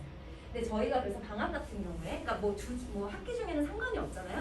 대비를 하는 거니까 저희가 이제 중간고사 끝날 쯤에 한번 월말평가 보고요. 뭐 기말고사 끝나고 나서 아이들이 시간 될 때 월말평가 보고 이런 식으로 하는 거고요. 그리고 이제 지금 저희가 겨울에는 12월 말에 한 번 봤는데 2월 말에 한 번 더 보고 3월 되기 전에 이제 반 이동이 들어가는 거죠. 네, 그런데 이제 반 이동을 이제 해야 되니까 저희가 이제 수준이나 그러니까 속도, 수준을 잘 맞출 수 없고 속도를 맞출 수 있어요. 그러니까 저희가 강사들끼리 합의하는 그 진도가 있기 때문에 그 진도 범위를 저희가 각자 끝내주는 거죠, 반에서. 왜냐면 다 끝내고 이동을 해야 되니까. 그러니까 수준 차이는 있지만 진도는 동일하다. 네. 공통적인 진도는. 그러면 이번에 새로 진입하는 학생 같은 경우에는 레벨 테스트를 보고 네. 그 수준 반에 들어가서 같이 3월부터는 네. 내신 대비를 내신 같이 대비를 가다가 같이. 네. 중간에 이제 나중에 시험을 봤을 때 네. 그 반에서 올라가거나 내려가거나 그 이동이 그렇게 있다는 거예요. 네, 맞아요. 아, 네. 그러니까 저희가 공통적으로 나가는 범위나 진도는 똑같은데 수준에 따라 저희가 케어를 하는 거라고 생각하시면 되고, 실제로 저희가 최근에 M학원에서 또는 뭐 타학원에서 수학전문학원에서 온 아이들이 뭐 타 반에서 같이 있다 해도 그런 친구들 지금 다 저희 반에 왔어요. 실력반. 그러니까 다른 학원에서 1등 반이었다 해도 저희가 이제 레벨 테스트가 굉장히 촘촘하기 때문에 첫 번째 반에 들어오는 친구도 있고 못 들어오는 친구도 있어요. 그래서 그거는 이제 그럼 가만- 실력반은 몇 명이에요? 실력반도 저희가 이제 반마다 좀 다른데 제가 맡고 있는 친구, 제가 맡고 있는 반은 이 2주 전에 개강을 했기 때문에 10명이 아직 안 돼요. 네, 인원은 그렇습니다. 그럼 그 반은 지금 무슨 수업을 하고 있나요? 실력반은 네. 수상수학 전범위를 하고 있어요. 하고 있나요? 네네네, 수상수학 복습을 하고 있어요. 그러니까 스카이반은 수상수학 수원까지 나가는 반이고요. 그 밑에 반 심화, 실력, 기본, 뭐 기초 여기 요 모든 반들은 이제 네. 근데 그 수상수화도 다시 한번 제가 정확하게 말씀드릴게요. 제가 나기 전에 자 수상, 수학, 수원 이렇게 세 개를 나가고 요 두 개는 수상수학. 네. 그 다음에 요 밑에 반은 지금 수하는 무슨 말이냐? 수상에 집중하자. 이제 요런 반이에요. 그래서 그렇게 생각해 주시면 돼요. 그럼 수상 수화를 한 번 정도 해본 학생이 그 정도 들어가서 있다는 네, 근데 여기서 실력반 오는 친구들이 뭐 수화를 다 끝내고 온 친구들도 있지만 그 개 중에는 이제 뭐 한 수까지만 나간 친구들도 있고 중간에 툭 끊긴 친구도 있어요. 그래서 그런 친구들은 이제 제가 다 따로 개념 진도나 이런 것들 다 메꿔줘요. 왜냐하면 지금밖에 기회가 없거든요. 2월 말까지만 기회가 있어요. 지금 몇 주 안 남았는데 네. 그죠? 한 달 동안에 지금 저게 다 나간다는 말씀이신 거예요? 이게 지금 저희는 진도가 이게 12월에 개강이기 때문에 스카이반만 제가 먼저 말씀드리면 수상수화는 끝났어요. 진도가. 그래서 공식적으로 수원을 나가요. 개념을. 하지만 수원만 하면 3월 달에 애들이 또 수상수 까먹겠죠? 그래서 제가 MIT 교재는 다 나갑니다. 이렇게 생각하시면 돼요. 그러니까 진도는 수원인데 MIT 교재를 통해서 수상수와 수원을 다 복습할 수 있게 제가 챙기고요. 실력반도 마찬가지예요. 공통적으로 수상수와 진도를 나가고 있는데 수상은 거의 끝났고 수화는 앞에서부터 하고 있는데 애들이 이제 중간에 들어온 애들은 또 이게 약간 진도가 조금 미흡해요. 그럼 이제 그런 친구들은 제가 MIT 교재로 수상수와 전범위를 다 들어갑니다. 그래서 어쨌든 제 목표는 여기에 적혀 있는 과목은 2월 말까지 꼭 마스터를 시키고 보내는 게 이제 제 목표이기 때문에 그런 건 걱정 안 하셔도 돼요. 우리 아이가 조금 들쑥날쑥한데 뭐 과외를 하다 말았는데 이런 친구들 많거든요. 뭐 목동에서 수학학원을 보내셨는데 뭐 거기가 마음에 안 들어서 옮길 건데 옮기다가 말아가지고 지금 뭐 명제까지만 나갔다 걱정하지 마세요. 그거는 제가 다 책임지고. 그래서 그렇게 이제 다 마무리가 된다고 보시면 돼요. 네, 오늘 만나서 너무 반가웠고요. 네, 수학 동사 박혜수였습니다. 네, 감사합니다. 저희 공식적인 이제 이 간담회 일정은 다 끝났고요. 설명은 다 끝났기 때문에 근데 이제 좀 각 과목에 대해서 뭐 관심 있으신 과목도 다르고 질문하고 싶었는데 시간이 부족해서 질문 못했다 이런 과목들도 있잖아요. 근데 그런 과목들에 대한 질문들은 이제 저희 학원의 데스크에 전화로 문의를 하시든지 이제 원회생 같은 분들은 이따가 원회생 간담회 때 남아서서 질문을 하셔도 되고요. 그리고 물어보면은 대부분 데스크에 뭐 그 고등학교 담당 국어 뭐 선생님 뭐 전화번호 어떻게 돼요? 이런 거 다 알려주거든요. 대부분. 그래서 그렇게 해서 물어보시면 됩니다. 국어 시간표는 어떻게 되는지? 네? 국어 시간표. 국어 시간표. 충실 같은 경우는 토요일 4시에 있어요. 4시에서 7시까지 3시간입니다. 국어는 4시부터 7시까지예요. 주중엔 없나요? 주중은 없습니다. 저희가 클래스가 국어는 하나이기 때문에 그건 무조건 이 시간이에요? 네, 국어는 아마 변경이 없을 그 시간 그대로. 보통 시간 그리고 정해지면 웬만하면 1년 내내 줄 거예요. 지금 이거는. 국어는 무슨 수업하고 있어요? 국어는 모르겠다. 방학은 수능 수업이고요. 방학 네 때는 개를 다 하나요? 어떤 독서, 문학, 예, 다 나가죠. 다 나가죠. 한꺼번에. 네. 이제 수능 시간 하고 문법은 일단 안 해요. 안 해요. 내신 따면 되니까. 그리고 이제 방학 때는 수능식 수업을 하고요. 그리고 학기가 시작하면 학기 내내는 계속 다 내신만 해요. 그리고 여름방학 때 다시 또 수능 수업 들어가고요. 그리고 또 다시 2학기 때 내신 쭉 하고 또 겨울방학 때 수능 나오고 이런 식으로 하고 있습니다. 그거는 그럼 반이 하나겠네요.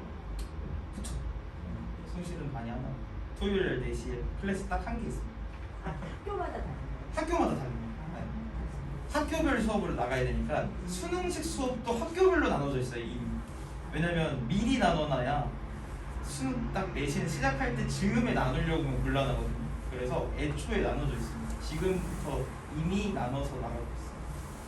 그래서 토요일 4시에 만약에 등원을 하게 되면 내신을 시작을 안 해도 숭실 학생들끼리만 듣는다고 생각을 하시면 돼요. 그럼 지금 토요일 4시, 7시 가는 학생들은 네. 아직은 정해진 건 아니겠네요. 아니면 숭실고 2, 3학년 학생들이 수업 있나요? 일단은 2, 3학년은 다른 시간에 하고 있고요. 성실 토요 1학년은 4시, 그러니까 예정이에요. 그러니까. 근데 지금 3월 오픈이에요. 이미 오픈해서 지금까지는 합반으로 운영하고 있었어요. 지금까지는. 근데 딱 2월 초부터 분반 운영이 되거든요. 그러니까 딱 이번 주부터예요, 분반 운영. 그래서 만약에 등원을 하시면 이번 주부터 분반된 반으로 등원을 하고 딱 이번 주말부터 분반 시작해요. 고등학교로 딱 정해진 네, 날. 정해지고 나서 나눠야 되니까. 그래서 지금까지는 합반이었고 이번 주부터 분반이다. 그래서 간다는 일정이 그래서 오늘 있는 겁니다. 이번 주말이 분반 첫 시작이기 때문에 국어 같은 경우는 이렇게 됩니다. 다들 엄청 열정 있으신 분들이니까 어떤 과목이든 필요하시면 상담해 보시는 게 좋을 것 같아요.